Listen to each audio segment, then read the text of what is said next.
Salve, salve, minhas queridas e meus queridos! Professor Basílio gostaria de apresentar para vocês uma aula sobre a Era Napoleônica. Período de quase 15 anos em que Napoleão Bonaparte esteve no poder da França, consolidando a Revolução Francesa.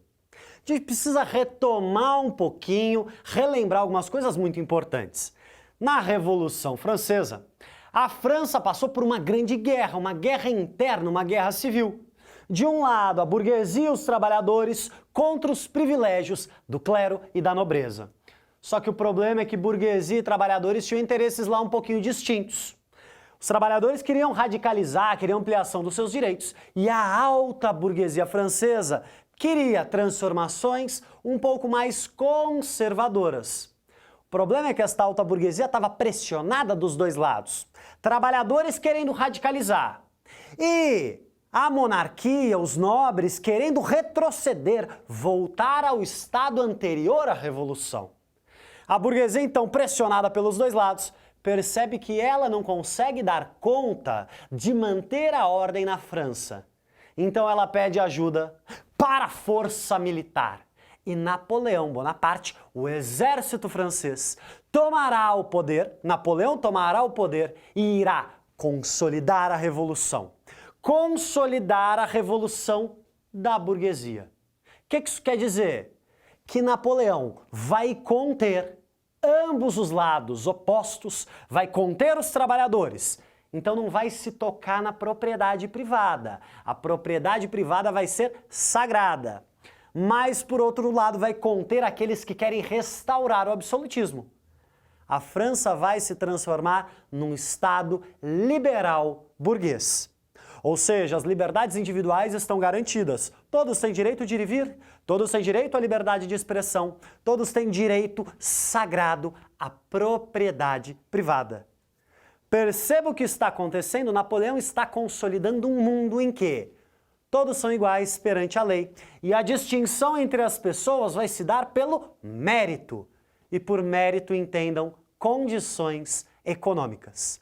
Desta forma, contendo os radicalismos, Napoleão consolida os aspectos principais da Revolução Burguesa. Só que existe um problema. Que problema é esse? Como é que você restaura a ordem na França? Claramente, se necessário for, Napoleão vai aplicar a violência. Mas você não consegue pacificar um país somente com violência. Então vai ser construído algo muitíssimo importante. A ideia do nacionalismo. A ideia de que todos os franceses pertencem a uma só família, a família da nação francesa. Não interessa se você é camponês, não interessa se você é o dono do banco, não interessa se você é um trabalhador em situação de miséria, todos vocês são franceses. Apesar de todas as profundas diferenças materiais, de grana, de condição econômica, todos vocês são iguais porque são franceses. E como é que eu explico que todos são iguais porque são franceses? Ué, vai haver alguns símbolos. A bandeira, o hino, a história da França, a cultura francesa. Perceba, pouco a pouco, apesar de todas as diferenças, as pessoas começam a sentir que pertencem a uma comunidade chamada nação.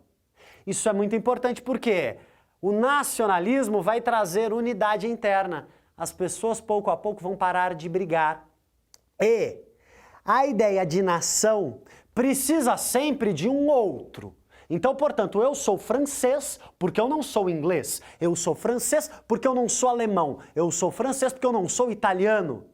Ou seja, as brigas deixam de ser internas e vão começar a ser externas. Quando Napoleão consolida a Revolução, a França vai começar a se expandir. Vai haver uma expansão. Então Napoleão resolve o problema interno e vai começar um processo de expansão, um grande expansionismo por toda a Europa. A nação francesa vai se expandir. E olha como que o Napoleão é inteligente. Para ele não está invadindo nenhum país. O seu discurso é: estamos invadindo países absolutistas para libertá-los, para levar os ideais da revolução, para levar os ideários liberais. Ó que ligeiro, cara. Ele está num processo de expansão e está chamando aquilo de libertação. Ele está falando que está indo libertar os povos daqueles países dos reis absolutistas. Muito interessante. Essa expansão do liberalismo vai tomar toda a Europa. Napoleão vai praticamente tomar toda a Europa continental. Mas o liberalismo se expande também. Essa ideia de que todos são livres e iguais perante a lei vai se expandir não só pela Europa, mas também pela América Latina. Isso vai promover processos de independência. A independência do Brasil tem tudo a ver com a expansão napoleônica. A independência da América Espanhola tem tudo a ver com a expansão napoleônica. Então Napoleão não apenas consolida o liberalismo na França, mas expande este liberalismo. Napoleão, neste processo de expansão, vai conquistando territórios em nome da liberdade. Só que os territórios conquistados começam a pensar o seguinte, veja bem, gostamos desse papo de liberdade, mas esse cara, esse francês que está chegando aqui, em nome da liberdade, ele está invadindo o nosso país. Então, olha só, em nome da liberdade, nós vamos lutar contra os franceses. Olha que fenômeno interessante. Aqueles que foram conquistados se apropriam das ideias do conquistador para lutar contra o conquistador. E exatamente no ano de 1815, Napoleão Bonaparte é derrotado. Forma-se uma grande aliança de países absolutistas que derrotam Napoleão. Em 1815, depois da derrota de Napoleão Bonaparte, nós vamos ter o Congresso de Viena. E nesse congresso, sabe o que acontece? Os reis absolutistas voltam ao poder. E sabe o que vai acontecer com os princípios da Revolução Francesa? Vão ser sufocados. Sabe aquela ideia de que todos são livres e iguais perante a lei? Acabou. Sabe aquela ideia de que ninguém deve ter privilégios? Acabou. Sabe aquela ideia de liberdade de expressão, governos representativos? Acabou. Os reis absolutistas restauram o antigo regime. Mas deixa eu fazer uma pergunta para você. Se você, um dia, experimentar a liberdade de se expressar livremente, liberdade de escolher os rumos do seu país, liberdade de ir e vir, liberdade de ter a sua propriedade, e alguém chegar e falar, acabou, não vai ter mais isso, parou, fecha tudo, vamos voltar ao que era antes. Você vai aceitar isso quieto? Você vai aceitar a perda dos seus direitos calado?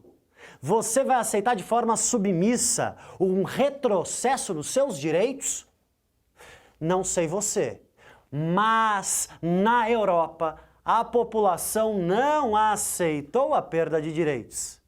E nós vamos ter, durante todo esse início de século XIX, várias revoltas populares. A população vai lutar contra a restauração do absolutismo. A população vai se unir, vai se manifestar e agora não mais existe a figura de Napoleão. Napoleão ficou preso, Napoleão saiu da história, mas agora são as camadas populares que vão novamente, olha que interessante, se juntar com a burguesia. A burguesia também perdeu os seus direitos. Então, mais uma vez, burguesia e trabalhadores vão se unir contra o antigo regime que voltou. Nós teremos uma série de revoltas por toda a Europa. E no ano de 1848, nós vamos ter a chamada Primavera dos Povos. Vamos ter revoluções liberais, porque querem restaurar a liberdade individual.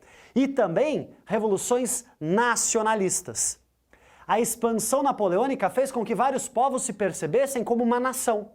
Vários povos percebessem que tinham uma língua, uma cultura, costumes comuns. Em 1848, o absolutismo é varrido da Europa. A Europa vai se transformar majoritariamente, ou seja, a maioria da Europa vai se transformar num Estado liberal burguês. Ou seja, um Estado de liberdades individuais, um Estado capitalista e um Estado que pôs fim ao antigo regime, ao rei absoluto, aos privilégios da nobreza. Em outras palavras, um Estado moderno muito próximo do que conhecemos hoje. Para resumir essa aula, vimos como que a era napoleônica consolida o nacionalismo francês, como que isso se expande por toda a Europa. Vimos que o Congresso de Viena restaura o absolutismo, mas que, décadas depois, ele é abolido em praticamente toda a Europa. Vou deixar agora vocês tirarem uma foto da lousa, um bom estudo e forte abraço.